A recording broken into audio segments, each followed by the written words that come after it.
আপনি কি এখনও মোবাইল রিচার্জ করার জন্য বা কারেন্টের বিল পেমেন্ট করার জন্য আপনি কি এখনও পর্যন্ত ফোনপে বা গুগল পে ব্যবহার করে থাকেন? তাহলে এখনই ব্যবহার করা বন্ধ করে দিন, কারণ এই সমস্ত গুগল পে ফোনপে থেকে রিচার্জ করলে এক্সট্রা প্ল্যাটফর্ম ফি নামে আপনার কাছে 2 টাকা বা 3 টাকা বা তারও বেশি কিন্তু চার্জ কাটতে পারে।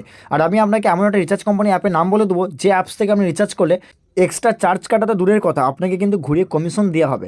তো এই রিচার্জ অ্যাপটার নাম হচ্ছে কুইকো রিচার্জ। এই কুইকো রিচার্জ অ্যাপ্লিকেশন লোগোতে দেখতে পাচ্ছেন। পোর্টালে আইডি নেওয়ার জন্য সর্বপ্রথম আমার এই ভিডিও ডিসক্রিপশন বক্সে অথবা ফার্স্ট কমেন্টে কিন্তু একটা লিঙ্ক পাবেন, এরকম একটা লিঙ্ক পাবেন। এই লিঙ্কটার মধ্যে ক্লিক করবেন। এই লিঙ্কের মধ্যে ক্লিক করার সর্বপ্রথম আপনাকে রেজিস্ট্রেশন করতে হবে আইডি নেওয়ার জন্য। সর্বপ্রথম আপনার যে পুরো নামটা আছে সেই পুরো নামটি এন্টার করবেন এবং আপনার মোবাইল নম্বর এন্টার করবেন এবং আপনার যেটা ইমেল আইডি আছে সেই ইমেল আইডি এন্টার করবেন এবং একটা পাসওয়ার্ড, যে পাসওয়ার্ডে দেবেন সেই পাসওয়ার্ডটা দিয়ে কিন্তু লগ ইন হবে এবং এই ক্যাপচারটি দেখে দেখে এই বক্সে ফিল করার পরে রেজিস্টার বাটনের মধ্যে ক্লিক করে দেবেন। তারপর আপনার সামনে এরকম একটা সাকসেসফুলি মেসেজ চলে আসবে, congratulation your account has been successful created. Simply আপনার সামনে পপ আপ করবে, এই অপশনের মধ্যে ক্লিক করবেন, click here two install app, এই অপশনের মধ্যে ক্লিক করে দেবেন। এই অপশনে ক্লিক করার পর আপনার সামনে এরকম চলে আসবে ইনস্টল, এই অপশনের মধ্যে ক্লিক করে দেবেন। অ্যাপটি ইনস্টল হয়ে যাওয়ার পরে আপনি যে আইডি এবং পাসওয়ার্ডটি বানালেন, অর্থাৎ আপনার মোবাইল নম্বরটি আইডি এবং পাসওয়ার্ড যেটি সেট করছেন সেই দুটি দিয়ে কিন্তু আপনাকে লগ ইন করে প্রোফাইলে টাকা অ্যাড করে অ্যাপটি ইউজ করতে হবে। থ্যাংক ইউ, ধন্যবাদ।